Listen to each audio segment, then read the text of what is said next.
En mi último año en Wall Street, me embolsé 3,6 millones de dólares en bonificaciones. Y aún así estaba enfadado, porque no me parecía suficiente. Tenía 30 años, no tenía ni hijos a mi cargo, ni deudas, ni proyectos filantrópicos. Quería más dinero por la misma razón por la que un alcohólico necesita otra copa. Estaba enganchado. A los 22 años pisé por primera vez una sala de mercados.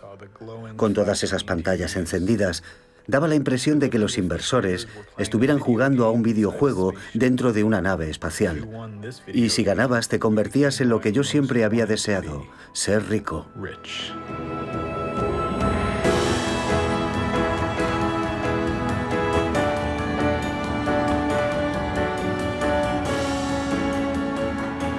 Dinero, poder y ambición. Durante 8 años, Sam Polk vivió la misma vida que el lobo de Wall Street.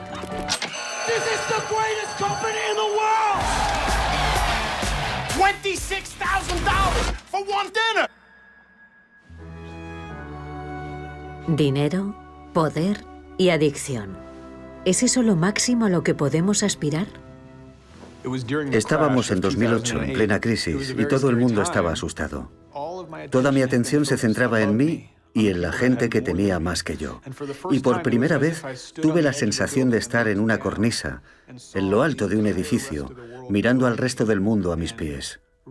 Entonces me di cuenta de que mi vida había sido muy egoísta. En ese momento fui consciente de que tenía una responsabilidad hacia los demás, una responsabilidad que había ignorado toda mi vida. A partir de ese instante decidí hacer del mundo un lugar mejor. Sam Polk abandonó el mundo de las finanzas, se marchó de Nueva York y montó una asociación en Los Ángeles para ayudar a los pobres. De ese modo, el excorredor de bolsa comienza una revolución, incorpora la palabra altruismo a su definición de la vida y nos plantea una pregunta. ¿Y si el altruismo fuera una parte esencial de la naturaleza humana?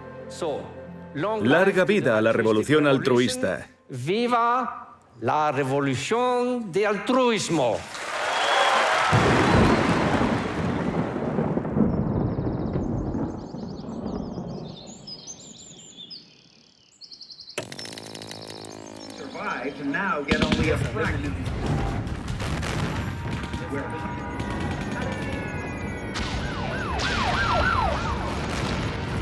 Que un antiguo corredor de bolsa se preocupe por los pobres, sin duda parece demasiado bonito para ser verdad. Los medios contribuyen más bien a reforzar la impresión de que vivimos en un mundo violento, dominado por el egoísmo. Pero, ¿y si esta fuera una visión distorsionada? ¿De verdad son estas imágenes un reflejo fiel de la naturaleza humana? La pregunta no es si existe el egoísmo. Todos nos preocupamos por nuestro propio bienestar. La pregunta es si somos capaces de preocuparnos por el bienestar de los demás y sin esperar obtener nada a cambio.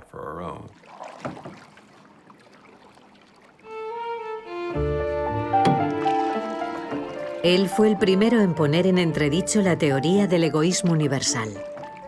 Hace 30 años, el investigador en psicología Daniel Batson se propuso zanjar la cuestión del altruismo de una manera más científica.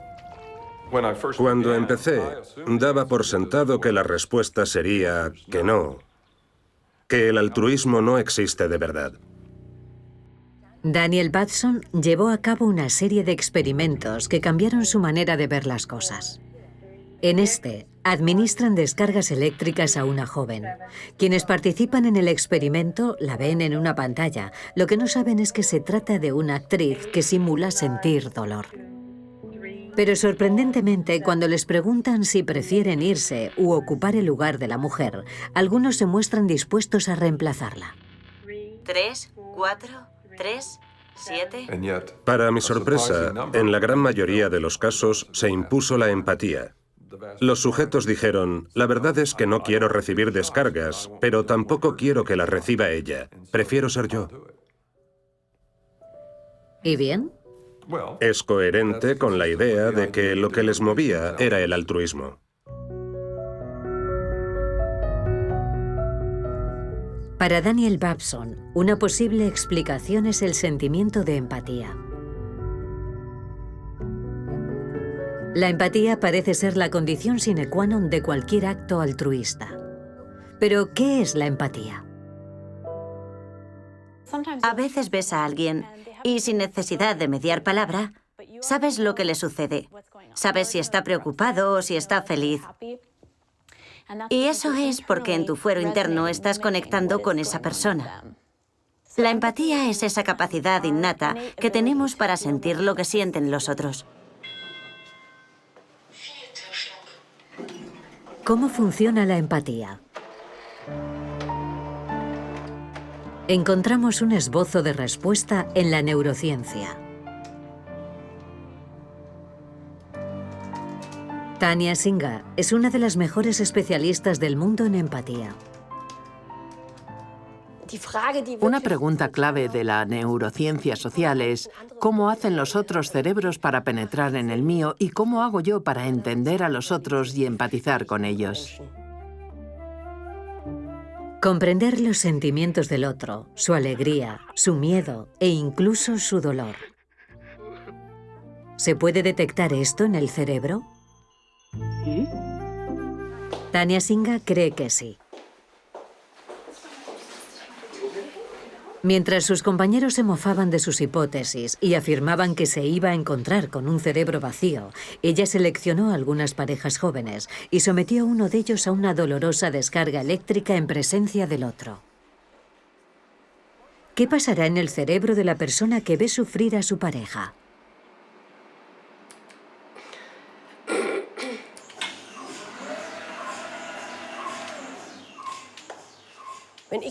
Cada vez que sufro un dolor, se transmite una señal a la corteza insular y se activa la matriz del dolor de mi cerebro, que es una red neuronal que conocemos muy bien. Lo que no sabíamos es cómo reacciona el cerebro cuando nos enfrentamos al dolor de los otros, cuando no lo padecemos nosotros. Lo primero que hacen los investigadores es monitorizar la actividad cerebral del marido mientras le administran descargas eléctricas. Luego, la comparan con su actividad cerebral cuando ve cómo su mujer recibe el mismo tratamiento. Tania compara ambas imágenes. Aquí vemos cómo las zonas en rojo, que ilustran la reacción empática, se solapan con las zonas en verde. O sea que el dolor que sufrimos nosotros mismos en verde activa las mismas redes neuronales que la empatía que sentimos hacia los otros. En este caso, lo que siento es un ¡ay!, es decir, una reacción emocional relacionada con el dolor.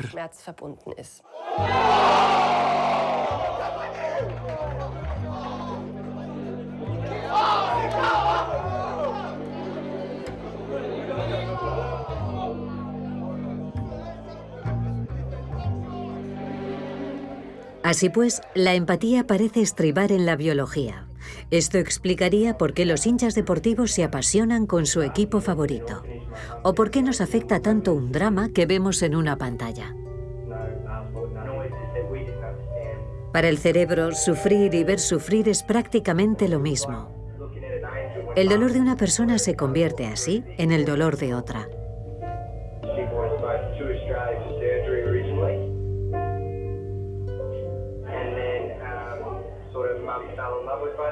Nuestro cerebro está programado para conectar con los demás.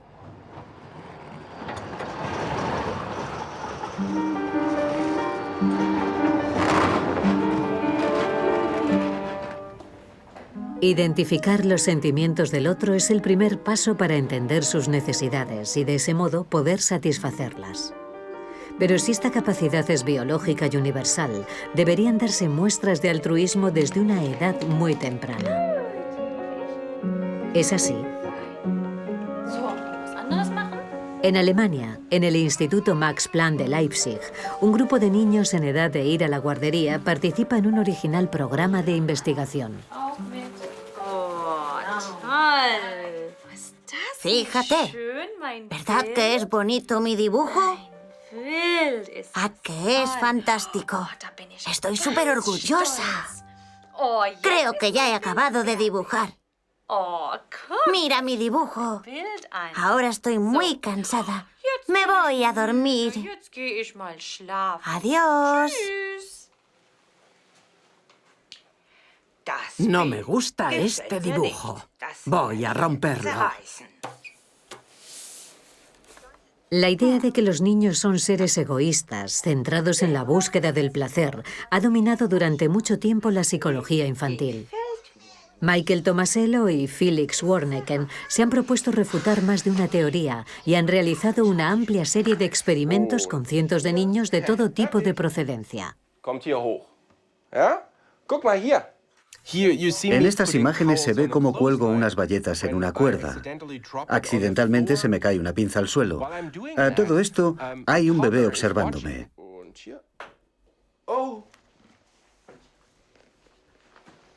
Es un bebé de 18 meses. Nos hacíamos dos preguntas. Primero, ¿entenderán los niños el problema al que me enfrento? Y luego, ¿estarán dispuestos a ayudarme?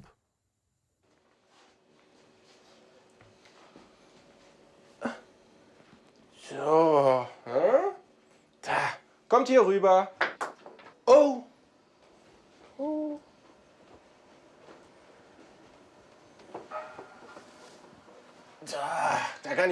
Yo no pensaba que a esa edad estuvieran tan dispuestos a ayudar. Fue una sorpresa.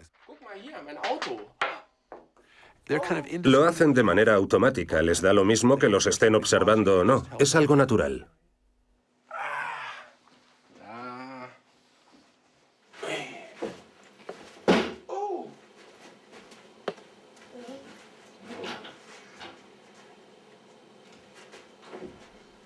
Pero no dejan de ser situaciones en las que echar una mano no les supone un gran esfuerzo. Así que nos preguntamos si seguirían ayudando a un adulto si les supusiera un esfuerzo. En esta ocasión, el niño está jugando en una piscina de bolas. Lo que nosotros queríamos saber es si un niño que se está divirtiendo estaría dispuesto a levantarse a echar una mano.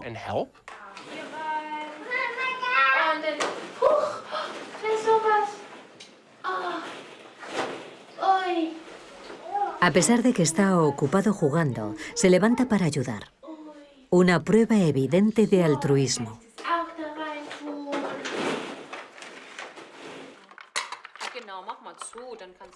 Pero, ¿de dónde viene este acto de espontaneidad? ¿Se puede provocar? En los siguientes experimentos recompensamos a algunos de los niños cuando ayudaban, pero a otros no.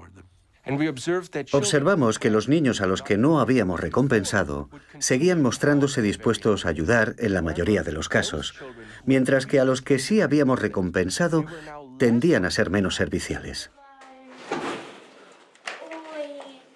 Deja de ser placentero ayudar porque la recompensa ha deshecho el vínculo entre placer y altruismo.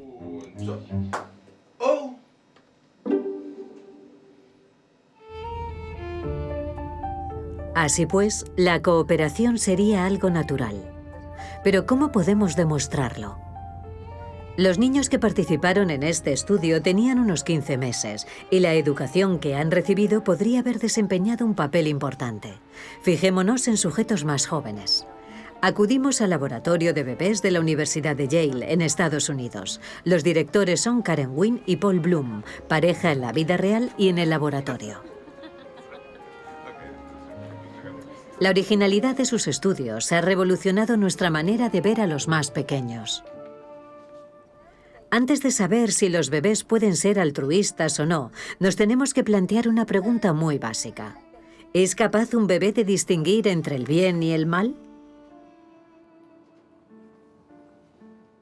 Daría un mes de mi vida por volver a ser bebé durante 5 minutos para experimentar y ver el mundo con esos ojos.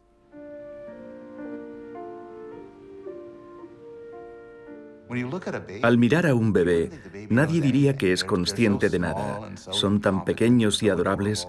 La idea de que pudieran ser capaces de emitir juicios morales de forma instintiva me parecía inverosímil, delirante. ¿Cómo se puede contestar a una pregunta tan compleja cuando los bebés ni siquiera son capaces de hablar? Karen Wynn ha encontrado la solución, un espectáculo de marionetas. En esta escena, un perro blanco trata de abrir una caja llena de juguetes. Ethan, de 6 meses, lo observa embelesado.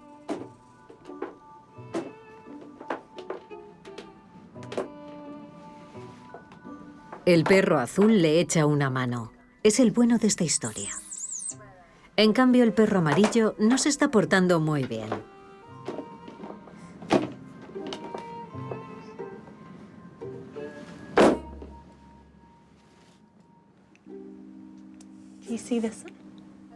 Una estudiante de laboratorio que no sabe cómo se han comportado los perros pide a Ethan que escoja uno. ¿Cuál te gusta más? Los resultados de nuestros experimentos con bebés son abrumadores, porque en su gran mayoría, en torno a 4 de cada 5 bebés, se decanta por el perro bueno en vez de por el malo. Hemos hecho ya la prueba con cientos de bebés.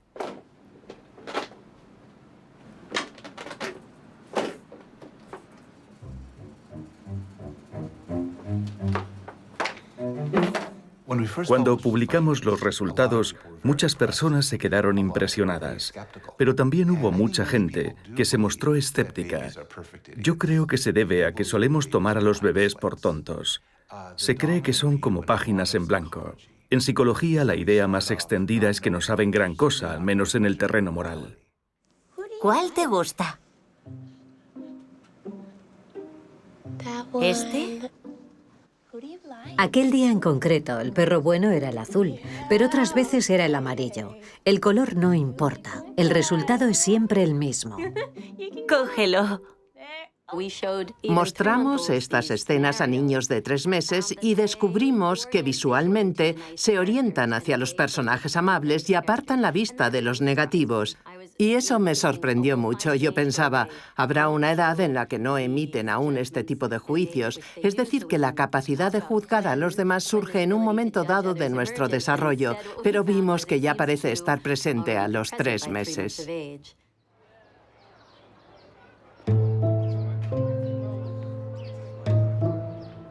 Si el sentido de la justicia y de la atracción hacia el bien son innatos, ¿podemos deducir que son fruto de la evolución? Estudiar a los chimpancés nos permite viajar a nuestro propio pasado evolutivo.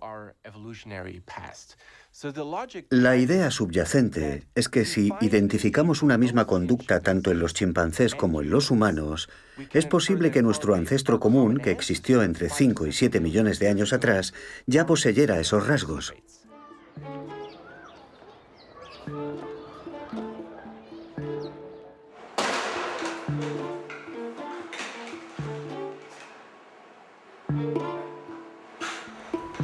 Lo que más nos sorprendió fue descubrir que los chimpancés también tienden a ayudar a los humanos. Eso no lo esperábamos. Yo pensaba que se mostrarían desinteresados.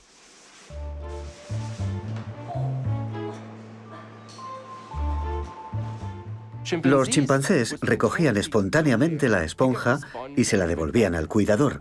No recibían ninguna recompensa, ni les animaban de ningún modo. Lo hacían espontáneamente. El estudio de los chimpancés y los niños nos muestra una serie de similitudes de lo más llamativas. Podemos suponer que nuestro ancestro común ya poseía estos rasgos y que, por tanto, no solo se deben a nuestras prácticas culturales. Los estudios que se han realizado con otros animales sugieren que el acto de cooperar es algo corriente.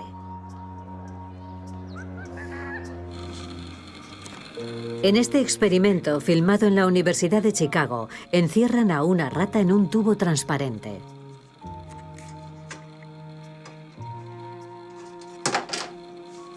Su compañera se apiada de ella e intenta rescatarla.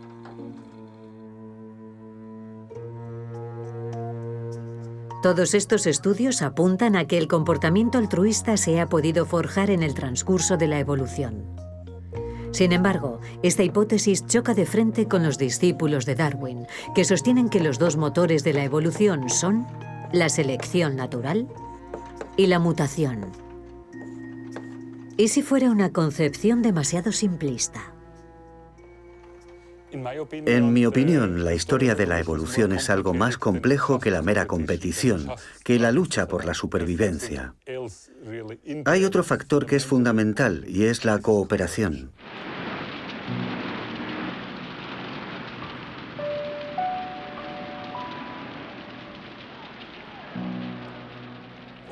En esta situación, nosotros también estaríamos inquietos. Nos daría miedo que pasara algo malo. Todos nos preguntaríamos lo mismo. ¿Qué puedo hacer para ayudar? Es algo instintivo. Queremos ayudar, aunque no sepamos qué hacer ni estemos dispuestos a actuar de una forma heroica. Pero todos querríamos ayudar. Y para mí, esa es la pregunta. ¿De dónde viene este instinto? Según nuestras investigaciones, se debe a que nuestro cerebro ha evolucionado en un contexto de cooperación con los otros.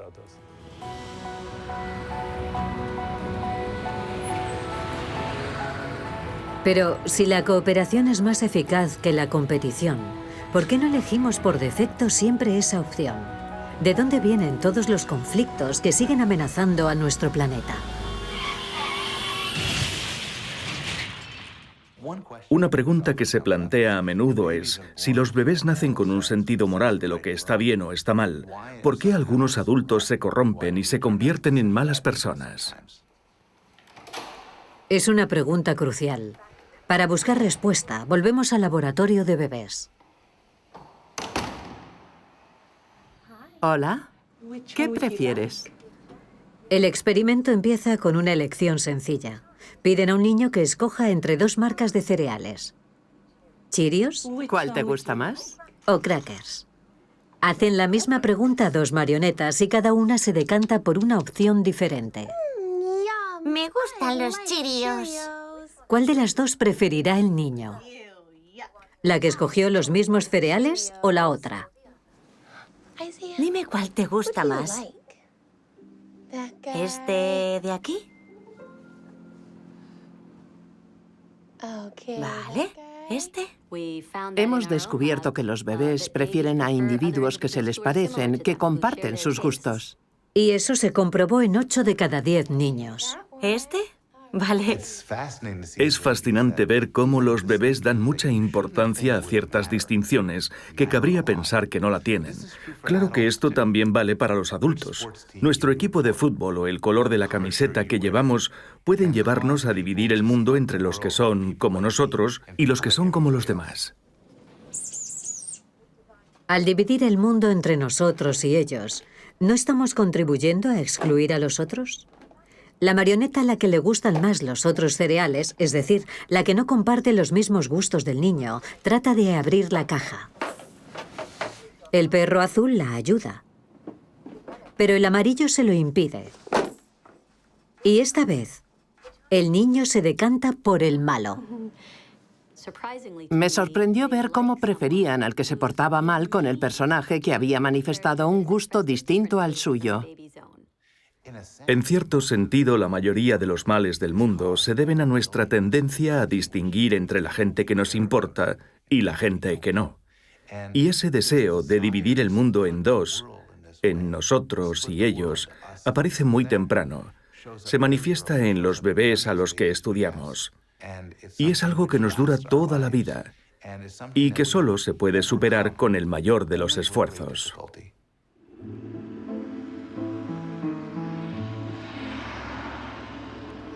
El crear barreras entre nosotros y ellos parece ser nuestro ajuste por defecto. Pero, ¿se podrá medir en el cerebro esta tendencia a preferir a unos y a excluir a otros? Esa es la pregunta que se plantea Tania Singa.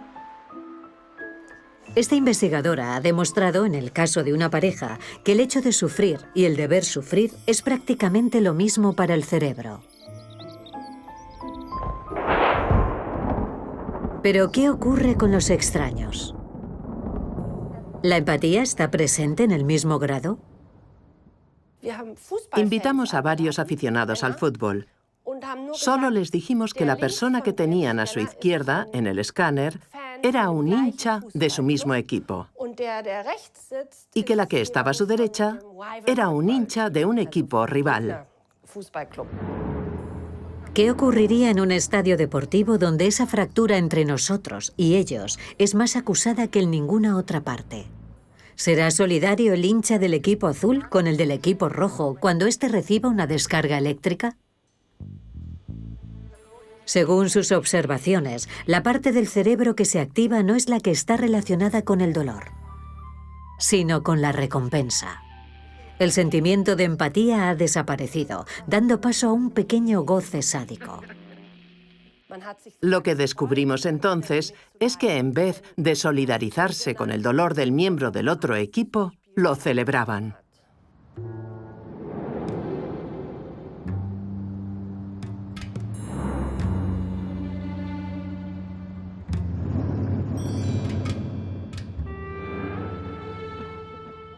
Creo que las implicaciones sociales son importantes. A muchos nos preocupa el racismo y los prejuicios. Empezamos formando parte de grupos muy pequeños y reducidos, mi familia, mis amigos, y la cuestión de cómo expandir nuestro círculo moral, de cómo forjar un nosotros que englobe a todo el mundo, es muy importante.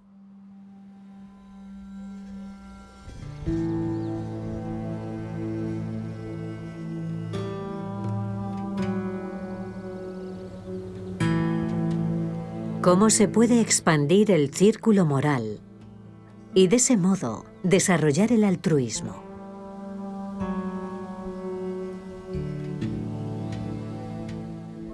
Hay alguien que lo sabe todo al respecto. Existen miles de personas como él, pero este hombre posee una característica extraordinaria. De ahí que su cerebro sea uno de los que más se estudian en el mundo. No hay nadie como Matthew en el mundo. Es un individuo absolutamente singular, porque es un monje budista que lleva años meditando. O sea que está familiarizado con todas estas prácticas, pero además tiene un doctorado en biología molecular, por tanto conoce el mundo de la ciencia.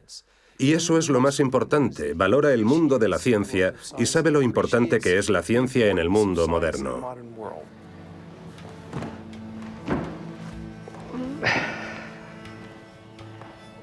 Hace 40 años, Matthew Ricard abandonó su carrera de biólogo molecular para ser monje budista. Armado con todas las herramientas que había adquirido como investigador, se propuso recopilar y analizar todos y cada uno de los estudios científicos que se habían realizado sobre el altruismo.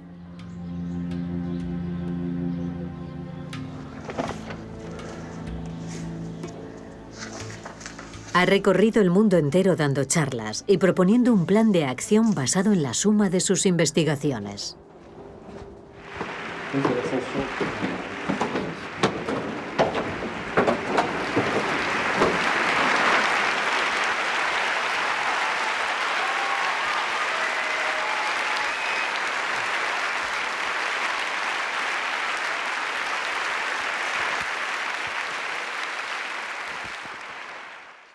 ¿Existe algo que pueda resolver todos los desafíos a los que nos enfrentamos? Sí. Se trata de tener más consideración con los otros. Es lo que se conoce como altruismo. Si alguien es considerado con los demás, no se juega a la ruleta los recursos que le han confiado a cambio de una bonificación al final del año. Si alguien es considerado con los demás, no saquea nuestro planeta, que es el único que tenemos. No tenemos 3 planetas, no podemos seguir así. La cuestión es la siguiente, el altruismo es la respuesta, no es solo un noble ideal, pero ¿de verdad se puede convertir en una solución pragmática?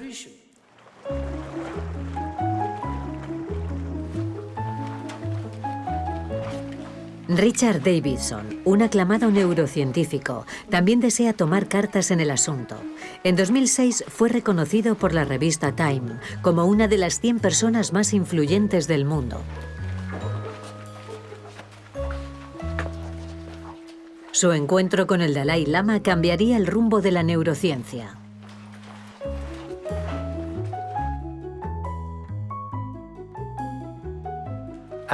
En aquel encuentro, Su Santidad el Dalai Lama me propuso un reto. Me dijo, has utilizado las herramientas de la neurociencia moderna para estudiar la depresión, la ansiedad y el miedo. ¿Por qué no usas esas mismas herramientas para estudiar la bondad y la compasión? Aquel encuentro cambió para siempre mi vida y mi carrera. ¿Se podrá detectar en el cerebro la bondad y el altruismo que aporta la meditación? Para averiguarlo, el equipo de Davidson reclutó a una serie de expertos con más de 10.000 horas de meditación a sus espaldas. Los investigadores ven un incremento en la intensidad de las ondas gamma. También observan una gran diferencia en las regiones que regulan la empatía y la emoción. Es muy raro que hagamos un experimento en el laboratorio y que a simple vista veamos cambiar las señales del cerebro. En el caso de Matthew, fue algo instantáneo.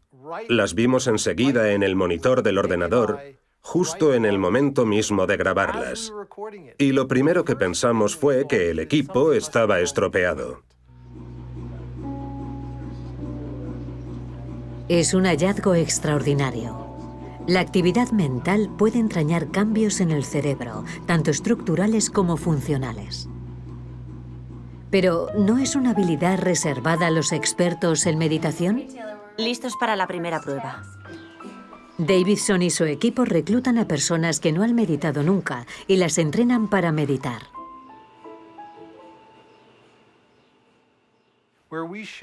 Demostramos que para cambiar el cerebro bastaba con meditar solo 2 semanas durante 30 minutos diarios, es decir, un total de 7 horas de práctica.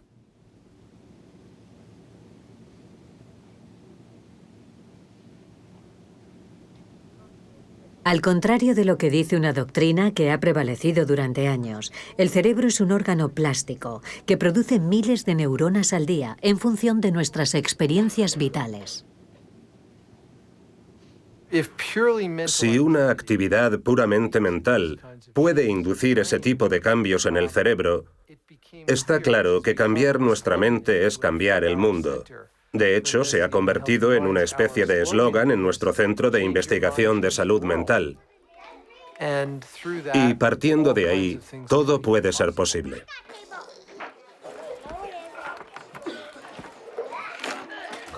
La gente piensa que estas cualidades aparecen así, sin más, cuando en realidad son plásticas y pueden cambiar. Hay quien dice, yo soy como soy, lo tomas o lo dejas. Es lo que hay. Pues no, no es verdad. Y lo demuestran 2.500 años de tradición contemplativa. Se puede cambiar. No todos pasamos por el mismo proceso, ni partimos de un mismo sitio, ni llegamos a un mismo destino, pero todos hacemos ese viaje. El equipo de Davidson invita a los más pequeños a emprender este viaje. En una escuela de primaria que se encuentra cerca del laboratorio, han puesto en marcha un programa científico. Han adaptado para los niños el entrenamiento mental que se emplea con los adultos. Hacen ejercicios de respiración, de cooperación y de expresión de gratitud.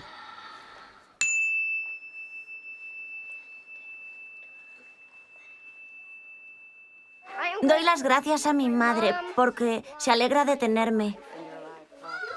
Vale, te toca. ¿Por qué estás agradecida? Yo le doy las gracias a mi familia. Doy las gracias a los conejitos por existir. Al comienzo de este experimento, durante una prueba realizada con pegatinas, los niños solo las compartían con sus mejores amigos. Al cabo de 12 semanas, no había ninguna diferencia entre sus mejores amigos y el compañero que peor les caía. El círculo moral se había expandido. Parecía inconcebible que algunos niños llegaran a ser generosos con sus compañeros. Al comienzo del año escolar eran muy egoístas, pero a final de curso querían compartirlo todo con los demás. Yo creo que lo que ocurre es que empiezan a mirar más allá de sí mismos. Ya no piensan solo en ellos, sino que pasan a sentirse parte de una familia. Voy al colegio y voy a ver a mi familia en el colegio, a mi familia del centro Wassman. Les ayuda a ver más allá de sus narices, a abrirse al mundo, a sentirse más conectados. Estoy segura de que cuando sean mayores, estos niños seguirán usando este tipo de lenguaje. La ciudad de Madison ha pedido al equipo de Davidson que amplíe su programa a la red de colegios públicos. Fijaos en la bola. ¿Qué pasará a la purpurina? Respirad hondo. Expirad. ¿Está en el fondo? Algún día todos los niños tendrán clase de ejercicios mentales. Aprenderán a desarrollar su capacidad de atención y a cultivar la bondad, igual que tienen clase de ejercicio físico en la actualidad.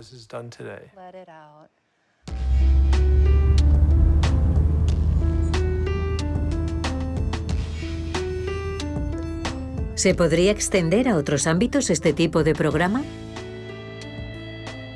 Sandtown, al oeste de Baltimore, es una de las ciudades con mayor tasa de criminalidad del país. El 3% de la población está entre rejas. Es un lugar devastado por el paro y el narcotráfico, que apareció en los titulares durante los disturbios de abril de 2015. En esta zona marginal, la vida escolar es un reflejo de la violencia de las calles.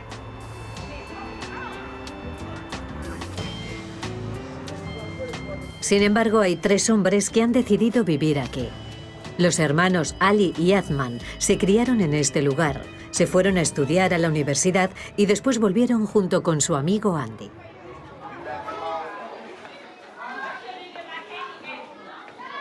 Los 3 llegaron hace 5 años con una misión: desmentir las estadísticas y proponer alternativas a las prácticas actuales.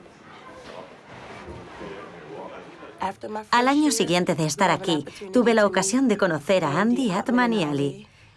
Vinieron a nuestro colegio, se presentaron y dijeron: nos gustaría probar algo con vuestros alumnos. Y la directora y yo les dijimos: ¿qué queréis hacer el qué? Respirad hondo, hinchando el estómago como un globo. Aguantad la respiración. Y expulsamos el aire hasta que se nos desinfle el estómago. Cada mañana en todo el colegio, profesores incluidos, hacen 15 minutos de ejercicios mentales y lo repiten al final de la jornada. Respiramos hondo y expiramos. Creo que este programa les puede ayudar, porque les da herramientas para regular sus emociones y bloquear todos esos estímulos externos, todo eso que ocurre en sus barrios, crímenes, drogas, violencia.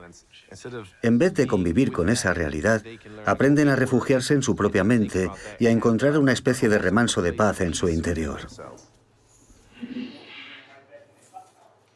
No olvidéis respirar. Respiramos por la nariz, despegando los talones del suelo. Te cuentan historias de cómo aquí al lado, al norte de la ciudad, la gente lleva armas semiautomáticas y hay tiroteos y todo eso. Estos chavales han visto cosas que ningún niño debería ver, y menos a su edad. Y tienen que lidiar con todo eso. Son cosas que te marcan. Se habla mucho de los soldados que vuelven de la guerra con trastorno de estrés postraumático. Pues bien, yo creo que estos niños también lo sufren. Tienen que enfrentarse a toda clase de traumas, estrés y demás. Así que cuando llegas a clase y ves que, por ejemplo, Johnny tiene un mal día, es probable que haya visto algo que aún no es capaz de procesar. ¿Qué ha pasado? ¡Odio este estúpido colegio! ¿Por qué? Aún no me lo has contado. ¿Vas a seguir así todo el día? Te tienes que calmar, ¿vale? Respira hondo. Vamos, inspira. Venga, ¿me lo puedes contar? Hemos notado una gran diferencia en el ambiente del colegio. Los niños se enfrentan a los problemas de otra manera. En vez de pelearse y gritarse por un lápiz, por ejemplo, piden tranquilamente lo que necesitan y buscan la ayuda de los profesores para zanjar sus disputas. Vamos a relajarnos. Nos concentramos en nuestra respiración y mandamos nuestro amor a todas las personas que nos han estresado o con las que nos hemos enfadado. Todos los días después de las clases hay cursos voluntarios. Recientemente, casi 10 colegios de Baltimore han adoptado este programa. Si el cuerpo está quieto, es más fácil que la mente esté en paz. Un estudio realizado por la Universidad Johns Hopkins durante 12 semanas incide en los beneficios de este programa, lo que se traduce en una mejora de los resultados académicos y en una reducción de la conflictividad. Cada vez que cojamos aire, vamos a pensar en nuestros seres queridos, ya sean parientes o amigos. Da igual lo lejos que vivan o si están vivos o no. El amor no tiene fronteras. Sí, funciona.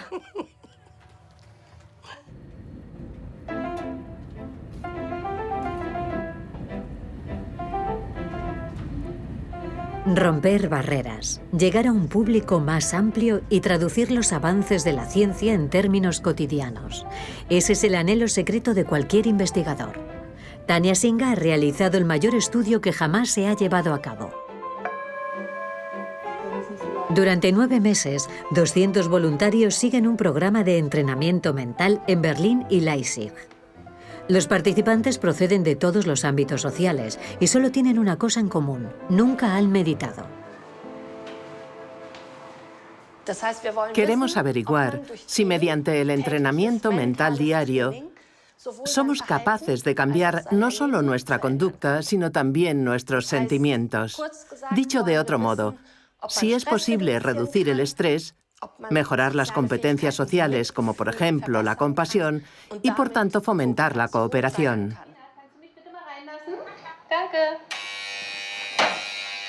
Irena es enfermera en la unidad de bebés prematuros de un importante hospital de Berlín. Cuando decidió tomar parte en el estudio, llevaba más de 30 años enfrentándose al sufrimiento de sus pacientes. En Estados Unidos, un estudio ha demostrado que el 60% de los trabajadores sanitarios padecen o han padecido lo que se conoce como síndrome de estar quemado o de agotamiento profesional. Al provocar un agotamiento emocional, el estrés a menudo se convierte en una barrera a la hora de abrirse a los demás y demostrar un comportamiento altruista.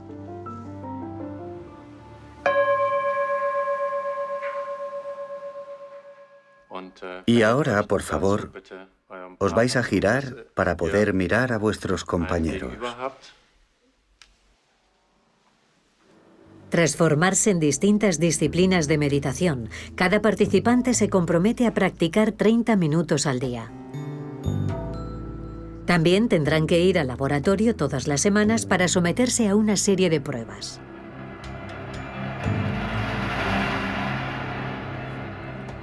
¿Cómo reaccionarán y cómo evolucionarán los 200 participantes durante esos 9 meses?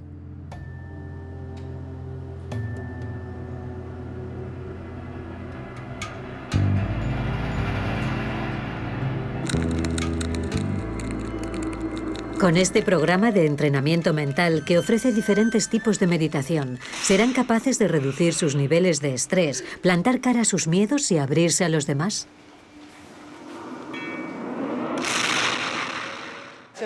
En mi opinión, está sobradamente demostrado que estos programas de entrenamiento mental son extremadamente beneficiosos para la sociedad en general. Nuestra idea es crear un instituto para difundir este programa en todos los ámbitos de la sociedad y de ese modo poder seguir desarrollándolo a través de la investigación. Pero a raíz de este tipo de ejercicios mentales, ¿aumentará el nivel de cooperación? Esa es una de las preguntas clave de este ambicioso programa. Para contestarla, han diseñado un juego. Los participantes creen que están jugando a un sencillo juego de caza del tesoro, pero en realidad están poniendo a prueba su inclinación a ayudar a los demás. ¿Se mostrarán más altruistas después de sus 9 meses de entrenamiento? Los resultados del estudio preliminar apuntan a que después de una semana entrenando la bondad, se produce un claro aumento de su comportamiento altruista.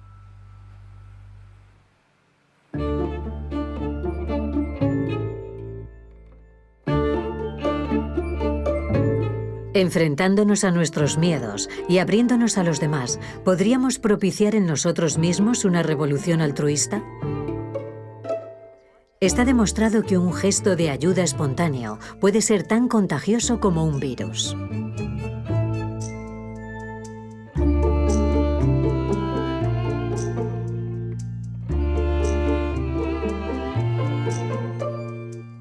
¿Cómo se extiende este comportamiento por la vasta red social de amigos y desconocidos? Esa es la pregunta que se plantea Nicholas Christakis, un especialista en redes sociales que ha publicado un estudio de lo más sorprendente.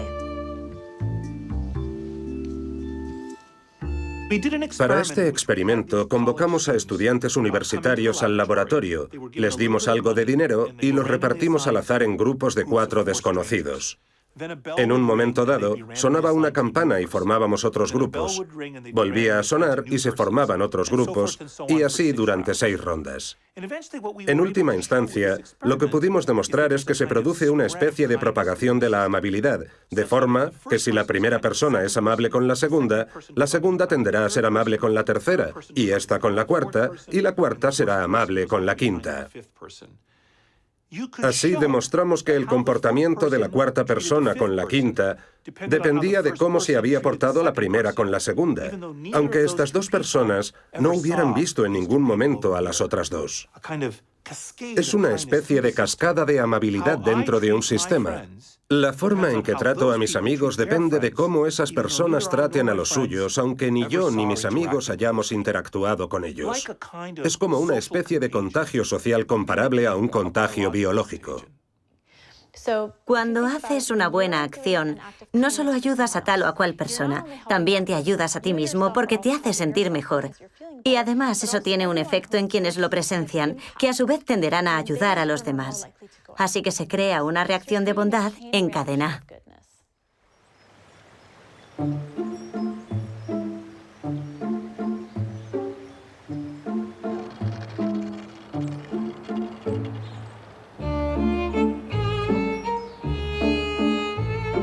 ¿Es demasiado utópico imaginar una reacción de bondad en cadena propagándose en un entorno determinado?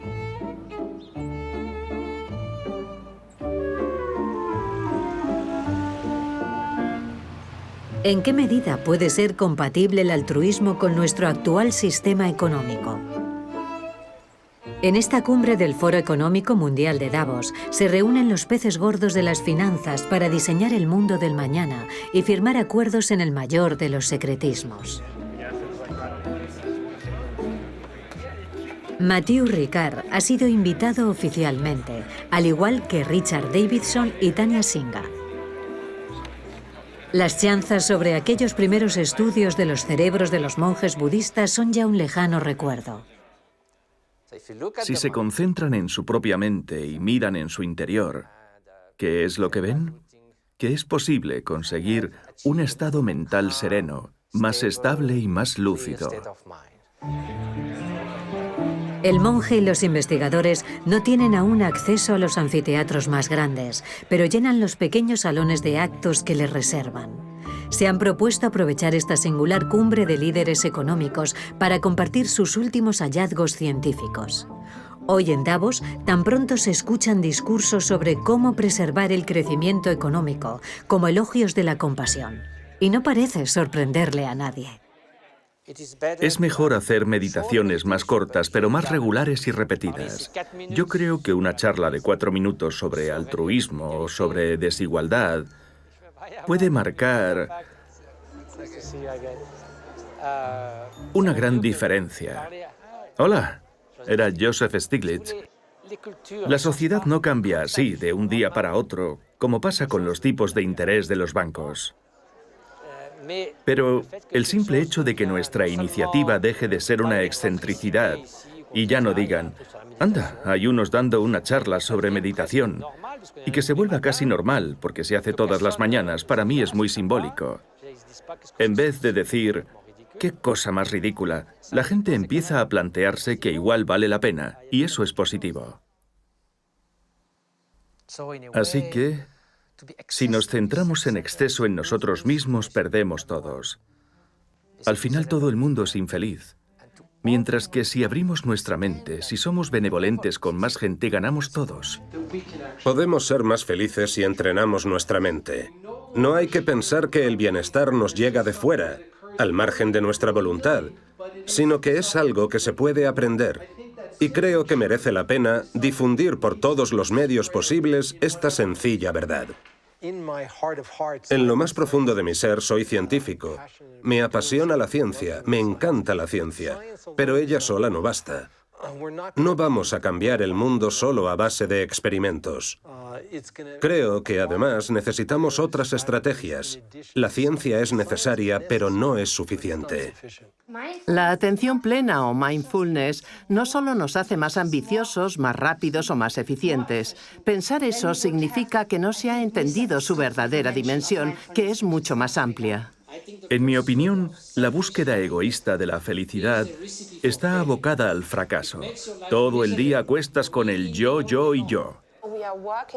Estamos desarrollando un nuevo modelo económico que reemplaza al Homo economicus por algo que llamamos economía de los cuidados. Con el entrenamiento mental se pueden cambiar las intenciones. Y en vez de perseguir el poder, el éxito o cualquier otro método de recompensas o de amenazas, podemos adoptar un sistema motivacional basado en el afecto y en los cuidados. En solo 3 meses hemos construido una escuela con bambú para 2.000 niños y solo por $150.000. ¿Quiere construir una escuela? Soy su hombre. 2.000 alumnos. ¿Con bambú? Con bambú. Y 100 profesores. En 3 meses estaba lista. ¿Y cuánto ha costado? $150.000. Es mucho. ¿Para 2.000 alumnos? ¿2.000? Venga. No siempre funciona.